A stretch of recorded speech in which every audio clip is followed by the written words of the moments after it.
In this video, I'm going to help you solve 3 problems in your service department. 1, my car wasn't ready on time. 2, no one kept me informed as to what's going on. And 3, no one called me after service to follow up on my visit. And it's very simple to do, and it starts with setting the right expectations.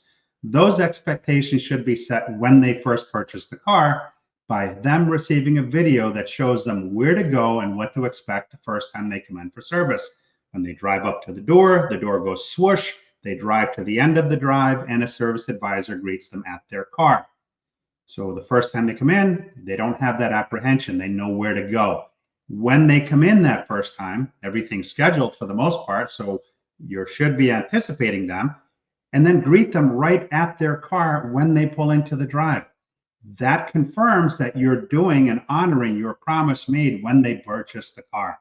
And when you greet them, you want to explain exactly how the visit's going to unfold.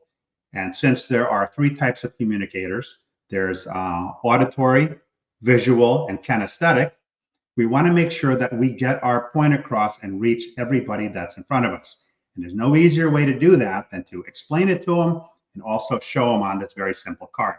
Mrs. Jones, here's how your visit's going to unfold today. The first thing that happened is I greeted you in the drive. Based on the workload that we have in the shop, we anticipate your car should be in somewhere between 10 and 11 a.m. You'll hear from us no later than 11 a.m. So I'm going to put on this card here, your first status update you'll receive by 11 a.m. Once we get the vehicle in the shop, we'll update you. We do a multi-point inspection. When you bought your car, I did a walk around to show you what we look for and why, how you benefit. And then after we send you that multi-point inspection, I will call you to go over that with you. Once we've done the inspection and we know what's wrong, at that point, we can set a more realistic ready time for your car. So when I call you, I'll tell you, let's say if your car should be ready between 3 and 4, then you'll hear from us. Your next status update will be no later than 4 p.m. So I put 4 p.m. in there. And the estimated ready time is about 4. All right, but I'm going to update you to make sure. That way, you've set the expectation. They're not doing something unrealistic, and they're going to be happier that you're honest and upfront with them. It's called transparency. All right. So if you told them it was going to be ready between 3 and 4, call them at 3 o'clock. Under promise, over deliver. Say, hey, Mrs. Jones, great news. Your car is actually finished right now.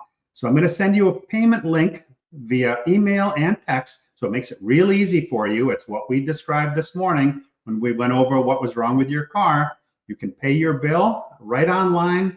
And when you come in, we'll walk you right to your car. And if you have any further questions, we're happy to address that at that time for you. All right. So now you've sent them the payment link.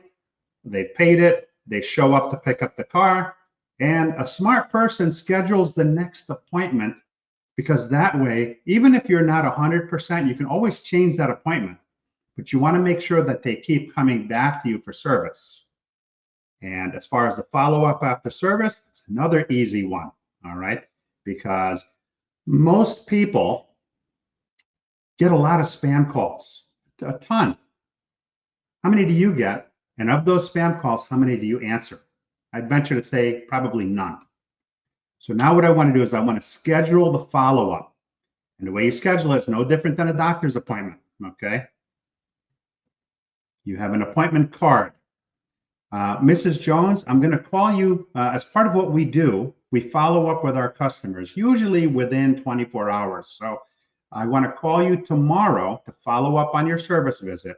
What would be the best time and phone number for me to call you?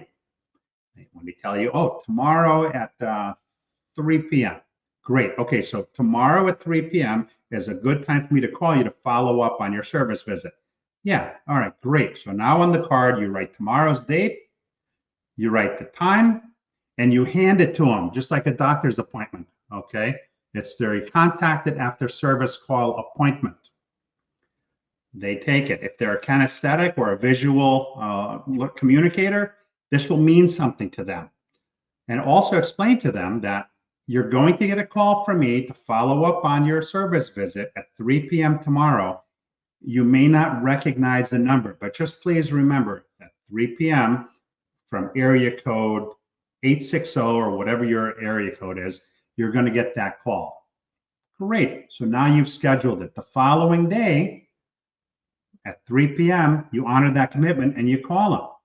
They see a call coming in. Even if they can't take the call, they know it's you calling to follow up or contact after service.